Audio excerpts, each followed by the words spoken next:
என் அன்பிற்குரிய தேவ பிள்ளைகளே, இன்றைய கிருபையின் வார்த்தை உங்களுக்கு பெருத்த கிருபைகளையும் ஆசீர்வாதங்களையும் கொண்டு வருவதாக.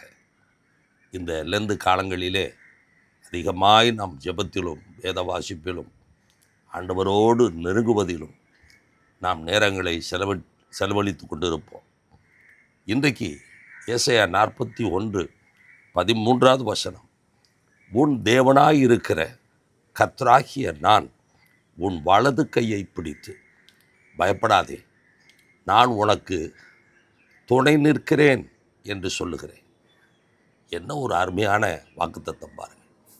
ஆம்பிரியமானவர்களே, வானத்தையும் பூமியையும் உண்டாக்கின சர்வ வல்ல தேவன் உங்களுக்கு துணை நிற்கிறேன் என்று வாக்கு கொடுக்கிறார்.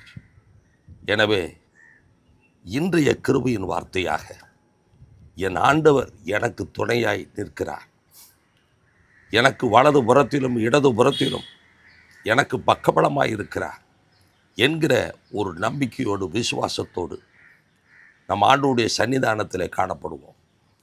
ஆண்டவர் நமக்கு துணையாய் நிற்கிறேன் என்று வாக்கு பண்ணுகிறார் என்று சொன்னார்.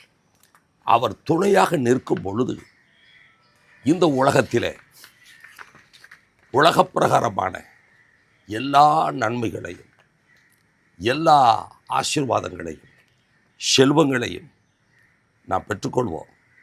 மட்டுமல்ல, ஆவிக்குரிய உயர்வுகளை, ஆவிக்குரிய செழிப்பை, ஆவிக்குரிய கிருபைகளை, வல்லமையை, வரங்களையும் நாம் பெற்றுக்கொள்வோம்.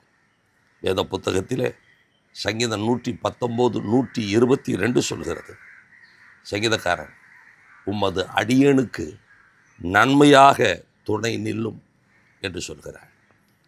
அப்படி என்றால் எனக்கு நீர் துணை நின்றால் எனக்கு நன்மைகள் தான், எனக்கு எல்லா விதமான ஆசீர்வாதங்களும் தான் என்கிற ஒரு கருத்து தான்.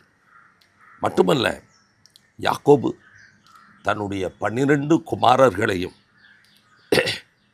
அழைப்பித்து அவர்களுக்காக ஆண்டவரிடம் பிரார்த்தனை செய்து அவர்களுக்கு தீர்க்க தரிசன வார்த்தைகளை சொல்லுகிறார். அப்பொழுது ஆண்டவர் அவனுடைய மகனாகிய யோசேப்புக்கு கொடுத்த தீர்க்க தரிசனம் ஆதியாகமம் 49:25 சொல்கிறது, உன் தகப்பனுடைய தேவனாலே அப்படி ஆயிற்று, அவர் உனக்கு துணையாயிருப்பார். யோசேப்புக்கு கொடுக்கப்பட்ட தீர்க்க தரிசனம், கர்த்தர் உனக்கு துணையாயிருப்பார். அவர் உனக்கு துணையாய் இருக்கிறபடியினால் உயர வானத்திலிருந்து உண்டாகும் ஆசீர்வாதங்களினாலும் கீழே ஆழத்தில் உண்டாகும் ஆசீர்வாதங்களினாலும் ஸ்தலங்களுக்கும் கற்பங்களுக்கும் உரிய ஆசீர்வாதங்களினாலும் உன்னை ஆசீர்வதிப்பார் என்கிற ஆசீர்வாதத்தை யோசேப்பு பெற்றுக்கொள்கிறார். ஆம் பிரியமானவர்களே, கர்த்தர் உங்களுக்கு துணையாக இருக்கும் பொழுது சகல விதமான ஆசீர்வாதங்களும் சகல விதமான நன்மைகளும் உங்களை தொடரும். சிங்கக்குட்டிகள் தாழ்ச்சியடைந்து பட்டினியாய் கிடக்கும், கர்த்தரை தேடுகிறவர்களுக்கோ ஒரு நன்மையும் குறைவுபடாது என்ற வார்த்தையின்படி உங்களுக்கு நன்மை உண்டாகும் என்று நீதிமான்களுக்கு சொல்லுங்கள். ஏசாயா 3:10 இந்த வேத வாக்குத்தத்தத்தின்படி ஆண்டவரோடு நெருங்கி வாழ்கிற உங்களுக்கு உயர வானத்திலிருந்து உண்டாகும் ஆசீர்வாதங்கள், கீழே ஆழத்திலிருந்து உண்டாகும் ஆசீர்வாதங்கள் உங்களை நிரப்பும்.